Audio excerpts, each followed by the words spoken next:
चलिए बच्चों, आज हम लोग डिस्कस करते हैं very important topic terminal velocity के बारे में।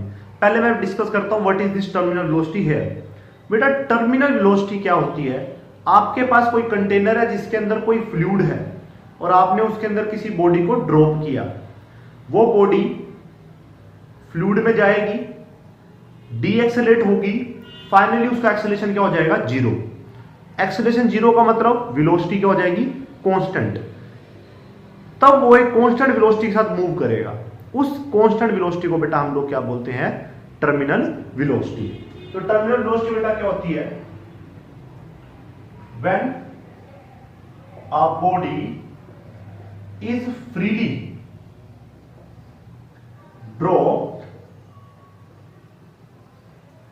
इन अ फ्लूइड, बेसिकली लेंगे हम लोग liquid, then first it is de-accelerate या रिटार्ड बोल सकते हैं, and finally its acceleration become zero। Acceleration zero का मतलब क्या है बेटा? डीवी बाई डी का जीरो होना। ठीक है, किसी का डेरिवेटिव कब जीरो होता है बेटा? जब वो टर्म खुद क्या हो? कांस्टेंट। इसी कांस्टेंट वेलोसिटी को हम लोग क्या बोलते हैं? Terminal velocity. Then the constant velocity with which body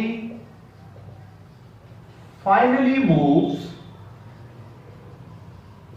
is known as terminal velocity। उसी वेलोसिटी को बेटा हम लोग क्या बोलते हैं? Terminal velocity. अब हम लोग को क्या करना है? इसका एक्सप्रेशन फाइंड आउट करना है। तो एक्सप्रेशन फाइंड आउट करने के लिए हम लोग मान लेते हैं बेटा एक कंटेनर जिसके अंदर एक लिक्विड है जिसकी डेंसिटी कितनी है? सिग्मा है। और जो बॉडी ड्रॉप की गई है उसकी डेंसिटी बेटा क्या है? रो। ठीक है, जिस लिक्विड में डुबोया गया उसकी डेंसिटी सिग्मा मान ली, और जिस बॉडी को डुबोया गया उसकी डेंसिटी मान ली रो। तो बेटा ध्यान से देखिए, इस पे लगने वाली फोर्सेस कौन सी होगी? एक तो वेट डाउनवर्ड, ठीक है, एक लिक्विड का ऊपर की तरफ दबाव जिसको हम लोग बोलते हैं अपथ्रस्ट, टी से डिनोट कर सकते हैं उसको। दूसरा, बॉडी मोशन में है, बॉडी मूव कर रही है। अगर बॉडी मोशन में है तो मोशन को रोकने वाली फोर्स कौन सी होती है? Frictional force. लिक्विड केस में उस फ्रिक्शनल फोर्स को हम लोग क्या बोलते हैं? Viscous force. बॉडी जाना चाहती है नीचे की तरफ, तो विस्कस फोर्स कहां जाना चाहेगी? ऊपर की तरफ। ये हमारे पास आ गई विस्कस फोर्स। दोबारा फिर देख लीजिए, वेट तो डाउनवर्ड लगेगा ही लगेगा, ठीक है। ऊपर की तरफ नीचे के प्रेशर के कारण एक ऊपर की तरफ दबाव लगेगा। जैसे आप बॉडी को नीचे लिक्विड में ड्रॉप करोगे तो लिक्विड क्या करेगा? प्रेशर लगाएगा, प्रेशर कारण क्या आएगी? फोर्स, वो आएगी ऊपर की तरफ। और अभी बॉडी मोशन में है बेटा, मोशन को अपोज कौन सी फोर्स करती है? Frictional force. लिक्विड को इसमें फ्रिक्शनल फोर्स को हम लोग क्या बोलते हैं? Viscous force. मोशन कैसे हो रहा है? नीचे की तरफ। विस्कस फोर्स कहां आएगी? ऊपर की तरफ। तो इस तरह से हमारे पास तीन तरह की फोर्सेस आ, इसी चीज से हम लोग अब एक्सप्रेशन को क्या कर देंगे? तैयार। देखिए बेटा,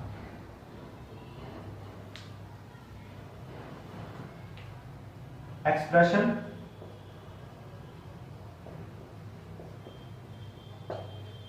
let a body of mass m and density rho is dropped inside a liquid of density sigma, then number of forces acting on body. तो बेटा कौन कौन सी फोर्सेस बॉडी पर लग रही होगी उनके बारे में हम लोग लिख देते हैं। पहली फोर्स वेट mg। बेटा mg को मैं क्या लिख सकता हूं, यही देख लीजिए। मास को लिख सकता हूं मैं वॉल्यूम इनटू में डेंसिटी, ठीक है। वॉल्यूम को मैं क्या लिख सकता हूं, ब्रैकेट लिख देते हैं 4/3 पाई r क्यूब, ठीक है, इनटू में डेंसिटी रो। अच्छा इसके साथ g भी तो था मल्टीप्लाई में, मास इनटू g, तो यहां g भी आ जाएगा, तो हमारे पास वेट आ जाएगा इतना, ठीक है। दूसरी बात, दूसरी बेटा अपथ्रस्ट,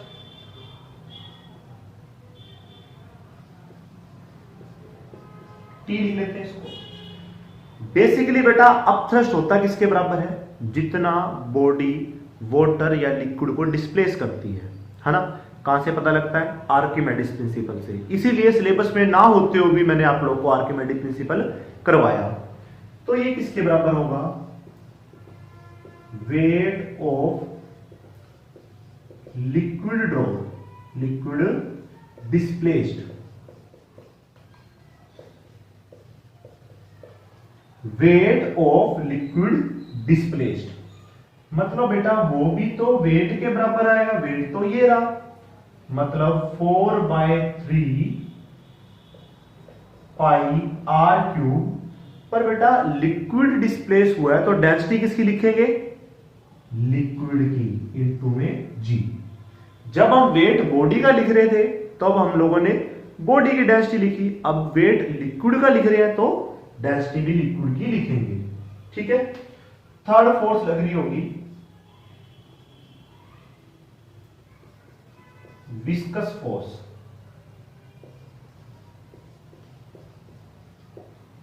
ठीक है। इस तरह से हमारे पास आ गई तीन चीजें। अब देखिए नेट मोशन बेटा कहां हो रहा बॉडी का, नीचे की तरफ, ठीक है, थ्रस्ट ऊपर की तरफ। तो बॉडी पे जो विस्कस फोर्स होगी, जो ये विस्कस फोर्स होगी वो नेट फोर्स माइनस थ्रस्ट कर देते हैं। वही एग्जांपल, इस मार्कर को मैं 10 न्यूटन से यहां खींचू, 2 न्यूटन से यहां खींचू, बॉडी 8 न्यूटन कहां जा रही होगी, इस तरफ, मतलब आया कैसे 10 - 2। तो मैं विस्कस फोर्स को क्या लिख सकता हूं बेटा, मैं विस्कस फोर्स को लिख सकता हूं वेट माइनस थ्रस्ट, लिख सकता हूं वेट माइनस थ्रस्ट, ठीक है। या फिर आप लोग ऐसे देख लीजिए बेटा, दोनों फोर्स ऊपर की तरफ किसके बराबर आएगी, वेट के बराबर। तो मैं विस्कस फोर्स को बेटा क्या लिख सकता हूं, W - T, है ना। जो एक डायरेक्शन में उनको एक तरफ लिख के जोड़ दिया और जो उनके अपोजिट है उसको ऊपर की तरफ लिख दिया। तो मैं विस्कस फोर्स को क्या लिख सकता हूं, वेट माइनस थ्रस्ट। इसको लिख लेंगे इन इक्विलिब्रियम। बेटा विस्कस फोर्स तो अभी स्टोक्स लॉ में आप लोगों को पता लगा ही था। विस्कस फोर्स के लिए वीडियो डिस्क्रिप्शन लिंक में आप लोगों को दे दी जाएगी, जिसकी वैल्यू कितनी आती है बेटा, 6 पाई ईटा r vt। Weight of body अभी निकाला हमने 4/3 पाई r क्यूब रो g, और थ्रस्ट अभी हमने निकाला है 4/3 पाई r क्यूब सिग्मा g, ठीक है। तो बेटा हमारे पास अभी कितना आ जाएगा, 4/3 पाई r क्यूब को तो हम लोग ले लेंगे कांस्टेंट, g को भी constant, sigma minus rho minus sigma. हमें चाहिए क्या है, vt, तो 6 पाई ईटा r vt।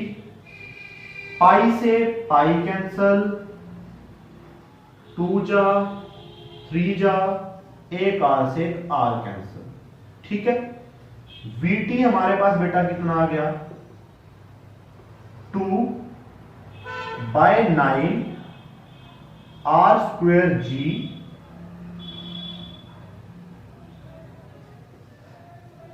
बाय में लिखता sigma rho minus sigma. This is the expression for terminal velocity. अब आप लोगों का काम ये बनता है कि आप लोगों को इसके न्यूमेरिकल सोल्व आउट करने हैं। Thank you very much.